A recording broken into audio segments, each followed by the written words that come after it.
Hello everyone. In last lecture, we have seen what is the need of contract labor in India, and not just in India but worldwide. Why do we need contract labor? Contract labor की ज़रूरत क्यों है, किस लिए है, and साथ ही साथ हमने ये भी देखा था कि रेगुलेशन एंड अबॉलिशन इसका मीनिंग क्या होता है, एंड इस पर्टिकुलर एक्ट के अंदर ये दोनों कॉन्ट्राडिक्टरी वर्ड्स जो है ये क्यों मेंशन कर रखे हैं।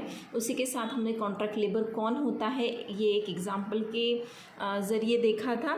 Then we have also seen what were the reasons for the enactment of contract labour regulation and abolition act की क्या रीजंस थे कि इस एक्ट की हमें ज़रूरत पड़ी। Then we have dealt with the objective also कि ऑब्जेक्टिव क्या है इस पर्टिकुलर एक्ट का, ये इसका एप्लीकेशन कहाँ पर है, इसके एक्सेप्शंस क्या है जो इंटरमिटेंट या फिर कैजुअल तरीके का वर्क है, मतलब the work which is not in continuous manner, जो सीजनल हम कह सकते इस तरीके का है, एंड कब हम इसे सीजनल नहीं है या फिर इंटरमिटेंट नहीं है ये कहेंगे। ये सारी चीज़ें हमने देखी थी। Now we will see the definitions and the rest of the part of this particular act. Now definition, what does a contract labor mean? I mean who is a contract labor actually, कि contract labor होता कौन है. Now contract labor मतलब ऐसा workman who has been employed by or through a contractor. एक ऐसा workman जिसे employ किसके थ्रू किया गया है, एक कॉन्ट्रैक्टर के थ्रू. अब ये जो है कॉन्ट्रैक्टर के थ्रू इसे जो एम्प्लॉय किया गया है इसकी जानकारी प्रिंसिपल एम्प्लॉयर को हो भी सकती है या फिर नहीं भी हो सकती, दैट इज़ विद और without the knowledge of the principal employer. For example अब ये है प्रिंसिपल एम्प्लॉयर, ओके, मतलब इसकी मान लो कोई फैक्ट्री वगैरह है, ये ओनर है उसका.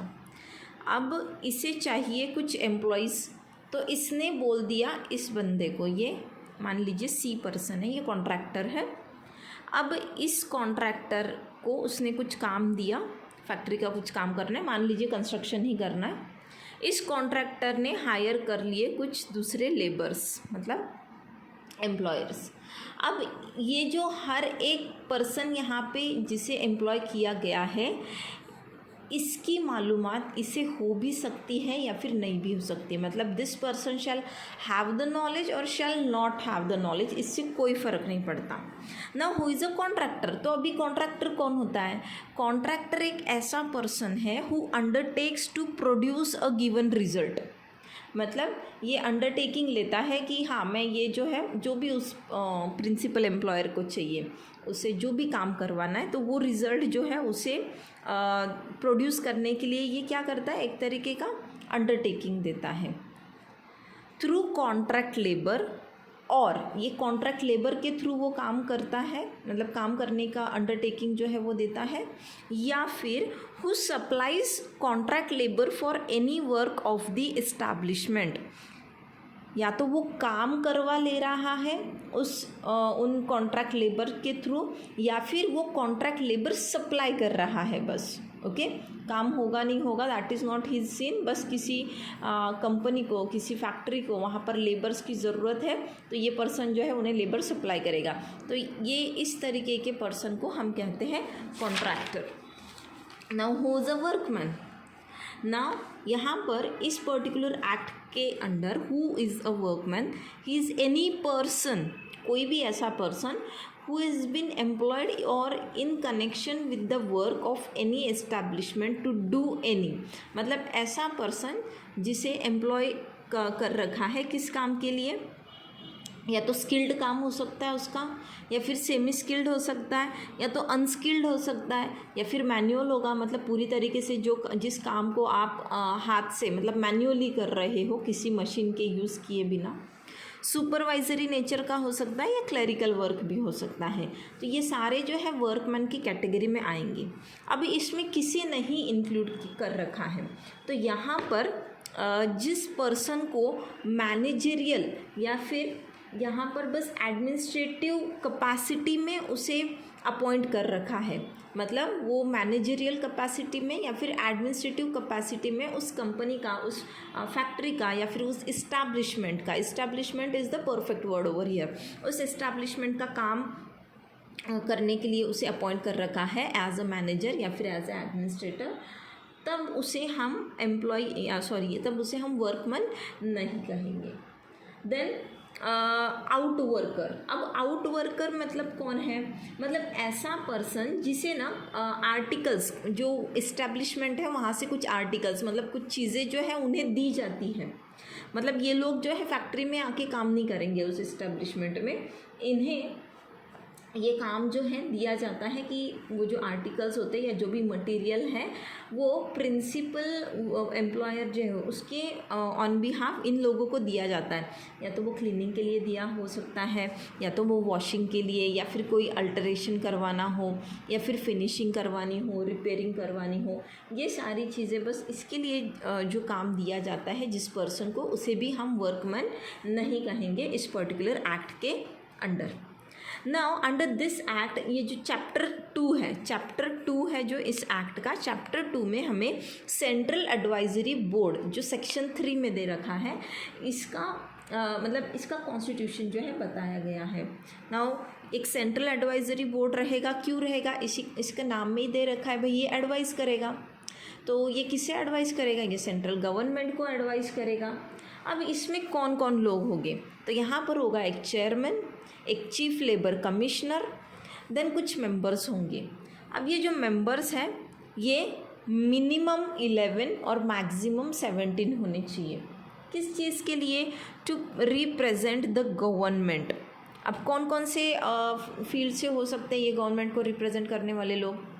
ये रेलवे में से हो सकते हैं, ये कोल इंडस्ट्री में से हो सकते हैं, देन ये वर्कमैन एंड कॉन्ट्रैक्टर्स। अब यहाँ पर वर्कमैन और कॉन्ट्रैक्टर्स जो है इनका नंबर जो है इक्वल होना चाहिए। देन देयर इज़, जैसे जिस तरीके का सेंट्रल एडवाइजरी बोर्ड है उसी तरीके का स्टेट एडवाइजरी बोर्ड भी है, and that is given right after section 3, मतलब सेक्शन 4 में। अब इसमें भी एक चेयरमैन है, और यहाँ पर जैसे हमने पहले देखा चीफ लेबर कमिश्नर था, तो यहाँ पर आएगा लेबर कमिश्नर। अब यहाँ पे मिनिमम मेंबर्स 9 और मैक्सिमम मेंबर्स 11। तो पहला जो था मतलब सेंट्रल एडवाइजरी बोर्ड, उसमें कितना था? Minimum 11 and maximum 17। यहाँ पर मैक्सिमम 11 है, कहाँ पर? स्टेट में, और मिनिमम 9 है। Then registration of establishments employing contract labour. अब जो इस्टेब्लिशमेंट में कॉन्ट्रैक्ट लेबर को एम्प्लॉय किया जाता है, मतलब कॉन्ट्रैक्ट लेबर को काम पे रखा जाता है, उन सबको क्या करना होता है? रजिस्ट्रेशन करवाना होता है, एंड ये मैंडेटरी है इस पर्टिकुलर एक्ट के अंडर। दिस इज़ मैंडेटरी, जो रजिस्ट्रेशन बताया है। अब इसके लिए रजिस्टरिंग ऑफिसर्स जो है गवर्नमेंट अपॉइंट करेगा, एंड ये कौन करेगा? कौन सा गवर्नमेंट? जो अप्रोप्रिएट गवर्नमेंट होगा, सेंट्रल हो सकता है, स्टेट हो सकता है। अब यहाँ पर क्या करेंगे? ये गैजेटेड ऑफिसर्स जो है गवर्नमेंट इन्हें अपॉइंट करेंगे। देन इनकी लिमिट्स जो है, मतलब कितने जुरिस्डिक्शन में इनका काम करने का, इनकी जो पावर्स इन्हें दे रखी है, तो ये किन लिमिट्स में उसे एक्सरसाइज कर सकते हैं, ये भी वहाँ पर गवर्नमेंट जो है इन्हें प्रिस्क्राइब करेगा। Now registration of certain establishments, section 7। What does this से? कि एवरी प्रिंसिपल एम्प्लॉयर, हर एक प्रिंसिपल एम्प्लॉयर जो भी कोई इस्टेब्लिशमेंट होगा, जिस इस्टेब्लिशमेंट पे ये पर्टिकुलर एक्ट अप्लीकेबल है, ऐसा इस्टेब्लिशमेंट जहाँ पर ये एक्ट अप्लीकेबल है। अब ये एक्ट कहाँ पर अप्लीकेबल है? जहाँ पर कॉन्ट्रैक्ट लेबर को जो है हायर किया जा रहा है, जो इंटरमिटेंट तरीके का काम वहाँ नहीं है, या फिर सीजनल तरीके का नहीं है, या फिर जहाँ पर देन 20+ वर्कमैन जो है होने चाहिए। तो ऐसे इस्टेब्लिशमेंट को क्या करना है? They need to file an application, उन्हें अप्लीकेशन करना है। कहाँ पर करना है? जो रजिस्टरिंग ऑफिसर है, जिसकी अभी यहाँ पर हमने अपॉइंटमेंट की बात की ना सेक्शन 6 में, तो ये जो रजिस्टरिंग ऑफिसर्स हैं जिनका अपॉइंटमेंट गवर्नमेंट ने कर रखा है, तो इन्हें क्या करेगा? ये प्रिंसिपल एम्प्लॉयर इसके पास जो है एप्लीकेशन देगा। अब ये जो एप्लीकेशन है, अगर ये प्रिस्क्राइब्ड फॉर्म में है, ये पूरी तरीके से कंप्लीट है, सब चीज़ें वहाँ पर ठीक से उन्होंने भर रखी है, तब वहाँ पे ये जो रजिस्ट्रिंग ऑफिसर है उन्हें क्या देगा, सर्टिफिकेट ऑफ रजिस्ट्रेशन। अब ये सर्टिफिकेट ऑफ रजिस्ट्रेशन जो है, अगर इसे पाने के लिए कंपनी ने किसी भी तरीका, कंपनी इन द सेंस वो जो इस्टेब्लिशमेंट है, तो वहाँ पर उन्होंने किसी भी तरीके का अगर मिस रिप्रेजेंटेशन किया है या फिर कुछ मटेरियल फैक्ट्स जो है उसे सप्रेस किया है, मतलब कुछ जो इम्पोर्टेंट ऐसे फैक्ट्स हैं, इम्पोर्टेंट कुछ चीज़ें हैं, उन्हें अगर उस इस्टेब्लिशमेंट ने सप्रेस किया यानी हाइड किया है, उन फैक्ट्स को बताया नहीं है, और यहाँ पर मिस रिप्रेजेंटेशन से वहाँ पर ये जो सर्टिफिकेट है रजिस्ट्रेशन का, ये उन्होंने जो है गेन किया है। तो ऐसे सीन में जब यहाँ पर ये बात पता चलती है कि यहाँ पर मिस रिप्रेजेंटेशन या फिर मटेरियल फैक्ट्स का सप्रेशन हुआ है, तब ये जो सर्टिफिकेट ग्रांट हुआ है, सर्टिफिकेट ऑफ रजिस्ट्रेशन, इसे रिवोक भी किया जा सकता है। सो सेक्शन 8 के अंदर क्या दिया है कि रिवोकेशन ऑफ रजिस्ट्रेशन, तो ऐसे मैटर में जो सर्टिफिकेट दिया है that shall be revoked. Now next part we will see in the next video.